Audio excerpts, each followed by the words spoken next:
I'm Rachel with Good Roads. I'm joined by Tyler from BioDiffusion Technologies. Thanks for joining me today here in Cambridge at your facility. So we're talking green roads. What makes a green road? Great question, and an important one considering how much of our tax dollars is spent on road infrastructure. I think a green road is anything that uses less fossil component, that has longer life cycle, and that requires less investment to repair or to maintain. Okay, and so how does BDT make greener roads? How does what we're holding here? Sure. So what we have is a plant-based resin. I describe it as an emulsified tar in that sense because I think that's the best way to think about it. Tar is plant-based. It's just old plants. We have a new version, a new plant, above ground plant-based tar. That is a liquid emulsion that can be added to hot asphalt.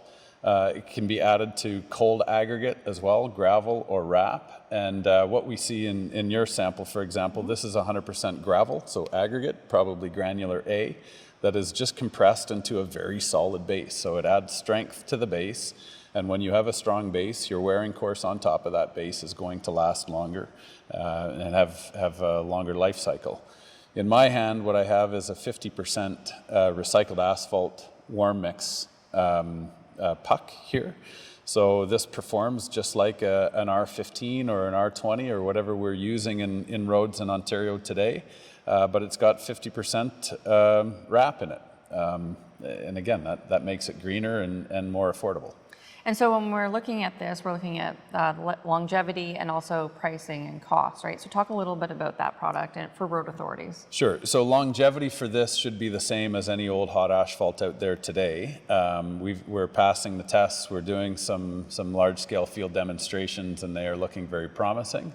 In terms of pricing, again, using recycled content, it's simply cheaper than virgin. You know, municipalities have invested in the asset of their roads. They own that asphalt, and if you can use that asphalt in a recycled form or a cooler form, so this is considered a warm mix. It does get produced at about 80 degrees colder than the hot mix. It's money savings. Nice. And so when we were talking about this, it's not just for new roads, but for potholes and things like that, right? Correct. Yeah, so new roads or road maintenance, that's a good point. So we do have versions of this using 100% RAP. Again, they're performing very well. So again, using RAP in your potholes with our resin instead of some of the other products that you might use that have very short lifespans. Performance so far is working through winter. It's lasting more than a year. You know, these are very cheap solutions to repair.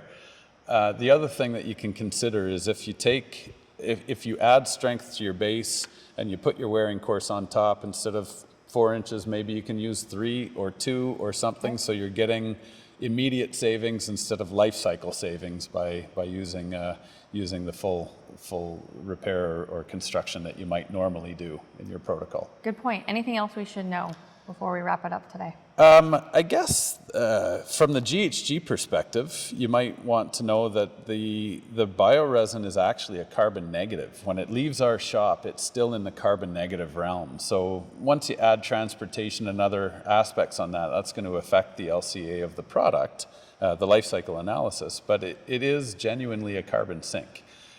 So any communities that are looking for financial savings, greenhouse gas reduction, and equal or better performance, Makes sense. It's kind of the holy grail there. Right. And then if people want to get a hold of you, best way to do that?